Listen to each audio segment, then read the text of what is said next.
यथा स्थिति स्वस्थ। ज्ञानी के लक्षण में अष्टावक्र जनक को कह रहे हैं यथा स्थिति स्वस्थ, और ओशो इसकी व्याख्या कर रहे हैं। वाह रे ओशो। यदि अष्टावक्र कभी ओशो की व्याख्या सुन लें तो नाचने लगेंगे कि वाह रे ओशो।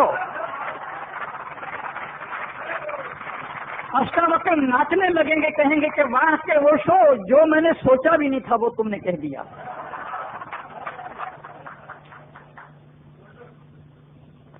यथा स्थिति स्वस्थ। ओशो कह रहे हैं सुख है तो भी ठीक, दुख है तो भी ठीक, हानि है तो भी ठीक, लाभ है तो भी ठीक, संयोग है तो भी ठीक, वियोग है तो भी ठीक, उत्थान है तो भी ठीक, पतन है तो भी ठीक, फूल है तो भी ठीक, कांटे हैं तो भी ठीक, गरीबी है वो भी ठीक, अमीरी है तो भी ठीक, महल है तो भी ठीक, झोपड़ी है तो भी ठीक। यथा स्थिति स्वस्थ।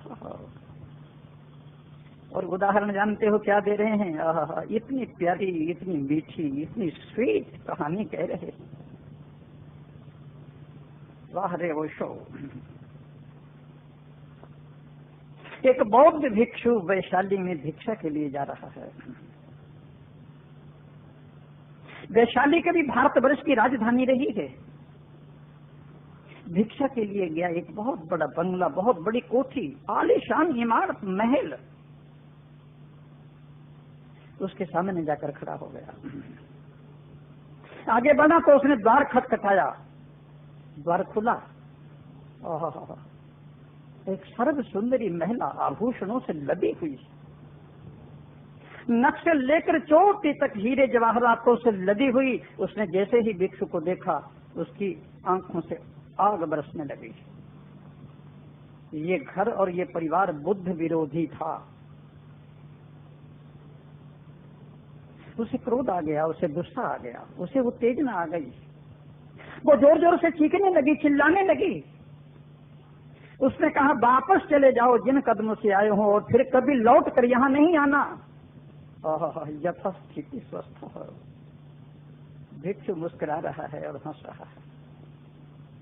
भिक्षु कह रहा है भगनी, ये पात्र खाली जाएगा क्या? उसे और भी गुस्सा आ गया, और भी क्रोध आ गया। कचरे की टोकरी उठाई, सीधी भिक्षु के सिर पर और पात्र में डाल दिया। पूरा शरीर कचरे से भर गया, आंख में, नाक में, कान में कचरा ही कचरा भर गया। उसने उसे छाप लिया, साफ कर लिया, झुककर उसे प्रणाम किया, नमस्कार किया।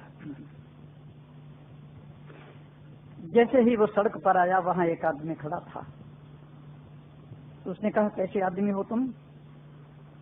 उसने तुम्हारा अपमान किया, तिरस्कार किया, दुत्कारा, कुत्तों की तरह फटकारा तुम्हें, और कचरे की टोकरी उठाकर तुम्हारे सिर पर मुंडेल दिया, और तुमने उसको झुककर प्रणाम किया, धन्यवाद दिया। भिक्षु ने कहा कि जिस समय मैंने अपने गुरु से दीक्षा ली थी, उस समय मेरे गुरु ने ये कहा था, जो दे उसे भी धन्यवाद देना, जो ना दे उसे भी धन्यवाद देना। यथा स्थिति स्वस्थ, ये ओशो कह रहे हैं। कोई अंतर नहीं पड़ता, कोई फर्क नहीं पड़ता। मुझे तो कभी कभी ऐसा लगता है कि इन कहानियों के द्वारा ओशो अपने को ही व्यक्त कर रहे हैं। यथा स्थिति स्वस्थ।